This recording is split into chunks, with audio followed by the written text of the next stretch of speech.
Hey guys, I'm Insight and I'm from the Toronto Ultra, and welcome back to another episode of the Call of Duty League's Loadout Guides powered by SCUF. Today I'm going to be talking you through all the little micro adjustments I've made to my class, and hopefully you can learn something from it. Kicking it off with the controller, I've gone with the SCUF Reflex Pro. Just looking at it, it's a beautiful controller. If you overclock this bad boy, you get 0 MS. It gives you that extra advantage over your opponents on the battlefield. If we flip it over, they've gone away from your traditional paddle system where it's like straight down the middle.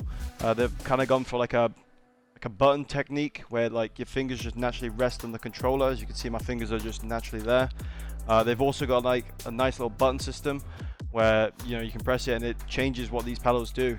If you don't like that what it is default, it changes. Alright, kicking out for the primer, this is the most important part of your class. This is what's going to help you perform best on the battlefield. You know me, I'm a slow AR and I'm using the Automaton.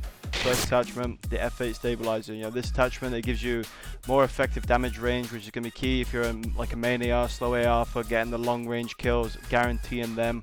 It's the most crucial part about your gameplay.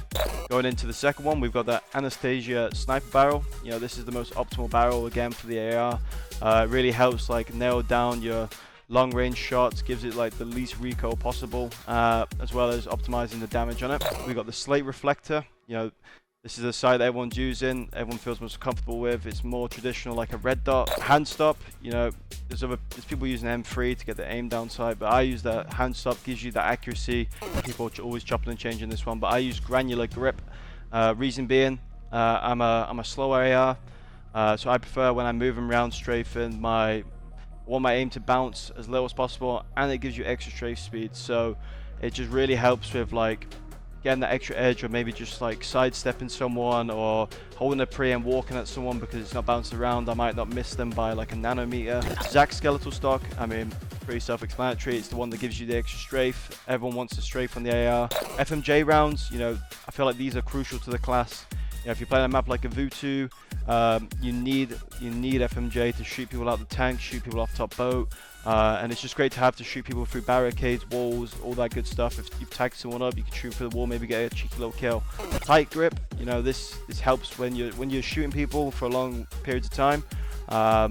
It just helps with the accuracy, it brings it down again. So we want our AR to be shooting as straight as possible as pros. And then on hand, this game, no trophy systems in comp, so when you're coming off spawn, you're looking up, you're throwing nades.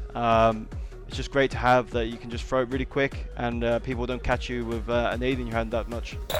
Now let's kick it off to the secondary. Not many people think this is as important, but I feel like this is a crucial part to your gameplay. Let's get into it. Obviously, I'm using the Rat pistol. This is the only pistol we can use in competitive. So we'll kick off with the first attachment. It's the F8 stabilizer. This just helps with accuracy and effective damage range. This is great for getting frags in game. So let's move on to the stipple grip. The stipple grip, this is great because if you have a fast trigger thing, you'll know that your pistol will bounce a little bit. So the stipple grip helps with initial recoil. Moving on to lengthened. Lengthened is pretty self-explanatory. It helps with bullet velocity, so it helps bullets get to where they want to be faster. And yeah, kicking it down to heavy trigger. This is one of the only triggers we can really use as pros. Just helps you get stability. You want your pistol to be as stable as possible to get them engagements in game. And then the most important part about this class is the fleet and quick. This is what's going to get you to A to B faster. You'll see all the pros run off spawn with this gun out. Alright, let's move on to the perks. Pretty self-explanatory, but let's get into it. First off, I'm using a frag grenade. Everyone's got a frag grenade in this game. It's great if you can coordinate with your teammates. You line up a nade spot, hit the hill, he'll get you a frag as a team, maybe get you that entry to get you that break. You've got a stun grenade. This is great for getting information, slowing people down, all that good stuff. Good stun grenades can lead to good holds, good information. Again, great breaks, great holds. We're going to get into, I guess, the most changeable perk, which is fortified. I use fortified as an AR because I don't really want to get naded off the power positions that could really lock down the hill for my team. Radar, this is just a perk that everyone's really using right now because there is no other perk 2 you can use. But then double time, this is key to your gameplay. This enables you to run longer and then get your attack sprint back faster.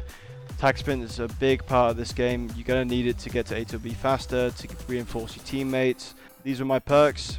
Hopefully you've learned something from these, and go out there. I was Insight from the Toronto Ultra, and this was Call of Duty League's Loadout Guides powered by SCUF. Make sure you check out more videos, and we'll see you out there.